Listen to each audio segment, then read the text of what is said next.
Pessoal, boa tarde. Vamos lá para mais uma aula de física, nossa aula semanal. Então, dessa vez nós vamos ver a equação geral dos gases. O que vem a ser essa equação geral dos gases? A equação geral dos gases perfeitos, ela é utilizada para aqueles gases que possuem massa constante. A massa constante é o número de mol, certo? E a variação de alguma das grandezas. Quais são as grandezas que nós vamos trabalhar aqui?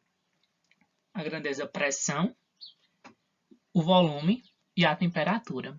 Para essas grandezas, nós teremos algumas unidades de medidas. A pressão, ela sempre tem que estar em atm, o volume em litros e a temperatura a gente sempre vai trabalhar em Kelvin, certo? Que foi quando nós estudamos lá escalas termométricas, lembra? Que estudamos 3 tipos de escalas termométricas, Fahrenheit, Kelvin e Celsius. Agora nós vamos trabalhar somente com Kelvin. Se a temperatura não estiver em Kelvin, você terá que passar. A equação geral dos gases perfeito é estabelecida por uma expressão. A expressão é essa aí, ó. P1 vezes V1 sobre T1, que é igual a P2 vezes V2 sobre T2, onde P1 é a pressão inicial, V1 o volume inicial, T1 a temperatura inicial, P2 a pressão final, V2 o volume final e T2 a temperatura final. Então, para que nós vamos precisar dessa equação geral dos gases? Em alguns problemas, ele pode dar alguma determinada pressão, volume, temperatura inicial, dar a pressão e o volume final e perguntar a temperatura final. Aí você vai utilizar essa expressão. Vamos lá para um exemplo. Aqui nós temos, ó, certa massa de gás ideal ocupa um volume V1 igual a 60 litros, a temperatura T1 igual a 100 Kelvin e pressão P1 igual a 5 atm. Se aquecermos esse gás de modo que sua temperatura passe para T2 igual a 400 Kelvin e seu volume passa para V2 igual a 100 litros, qual será o novo valor da pressão? Primeiramente, qual é o passo? Nós temos que separar as informações da questão.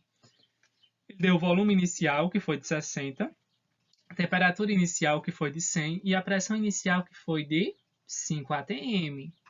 Também nos deu a temperatura final, que foi de 400 Kelvin, o volume final, que é o volume 2, né, que foi de 100 litros, e ele nos pergunta o quê? Qual será o novo valor da pressão?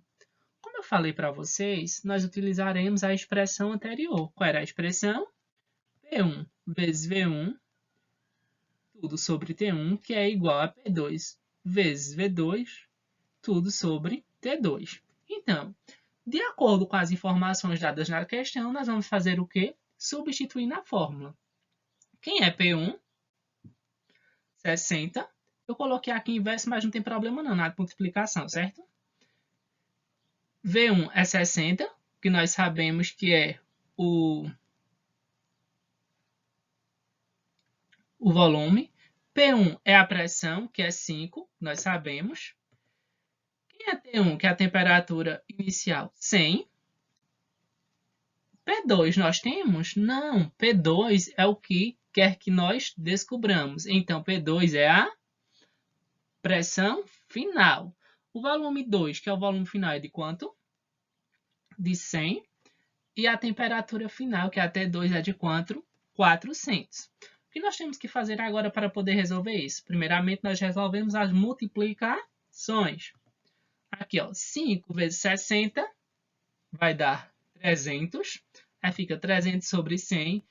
E P2, que é a pressão 2 vezes 100, fica 100 P2 sobre 400. 400. Eu repito o que está embaixo normalmente. Agora, o que eu tenho que fazer para resolver isso? Tenho que fazer meio pelos extremos. Regrinha de 3.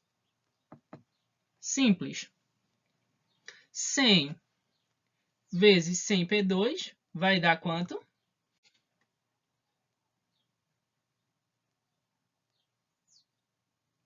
10.000 P2, não é isso? Que é igual a 300 vezes 400, que vai dar quanto? 120.000. Agora, o que eu tenho que fazer? Eu tenho um número multiplicando uma letra, que é o valor da pressão, e outro número do outro lado. Eu tenho que fazer o quê?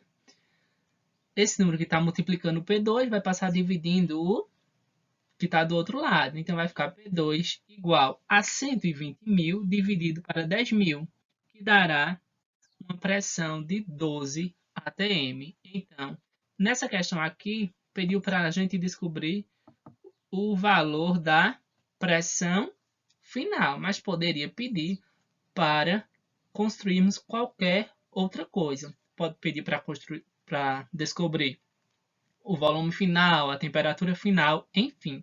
Esse é um exemplo. A seguir, vocês terão um exercício e resolverão de acordo com isso, ok? Bons estudos. Abraço.